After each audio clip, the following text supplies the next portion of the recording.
Depuis plus de 50 ans, le Centre national d'entraînement en altitude a accueilli des athlètes issus de 35 pays couvrant une centaine de disciplines. 300 sportifs ont remporté une médaille olympique après leur séjour ici.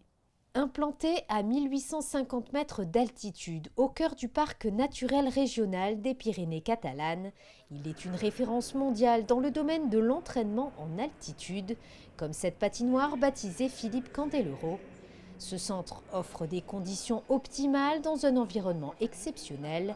Fort de sa grande expérience d'entraînement de haut niveau, les infrastructures sont les plus adaptées aux exigences des athlètes. Le CNOA a été construit ici en 68 pour les Jeux de Mexico.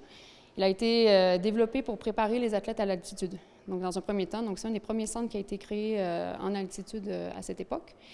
Après, le centre maintenant a vocation de préparer les athlètes de haut niveau sur des échéances et on utilise la combinaison des altitudes pour justement bonifier et entraîner les sportifs au mieux.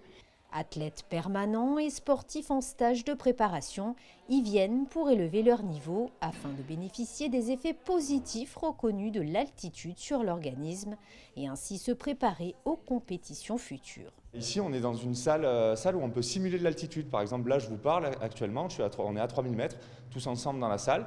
Et donc, on utilise cette salle pour augmenter le stress sur les athlètes et augmenter leurs adaptations. Même si les athlètes ils viennent ici, ils dorment déjà à 1850 mètres, on a la possibilité de les faire dormir à 2300, 2500, 2700 mètres dans des chambres spécifiques dans lesquelles on règle l'altitude, on règle l'environnement. Et bien sûr, cette altitude, on la règle en fonction de la réponse physiologique de chacun pour faire en sorte que leur performance soit optimale et essayer qu'ils ne se fatiguent pas trop lors du stage en altitude pour être performants quand ils vont redescendre au niveau de la mer. La construction d'un futur écrin de 9200 mètres carrés viendra donner une nouvelle ambition au site de Font-Romeu, en renforçant son positionnement pour qu'il soit le site phare de la haute performance sportive mondiale en Occitanie et prêt à accueillir les Jeux de 2024. Et du sport à l'art, il n'y a qu'un pas, car la piste d'athlétisme donne un accès direct sur un musée sans mur, un lieu propice à la rêverie installé à égale distance de Saint-Jacques-de-Compostelle et de Rome, au pied de l'ermitage de Font-Romeu. Créé en 2008, le musée propose une réflexion au-delà de l'imagination en pleine nature. Les sportifs et les visiteurs peuvent y découvrir un sentier d'œuvres d'art monumentales et contemporaines. Comme son nom l'indique, c'est une galerie d'art en plein air. Voilà, c'est un sentier qui traverse la forêt de Font-Romeu et qui est jalonné d'œuvres d'art.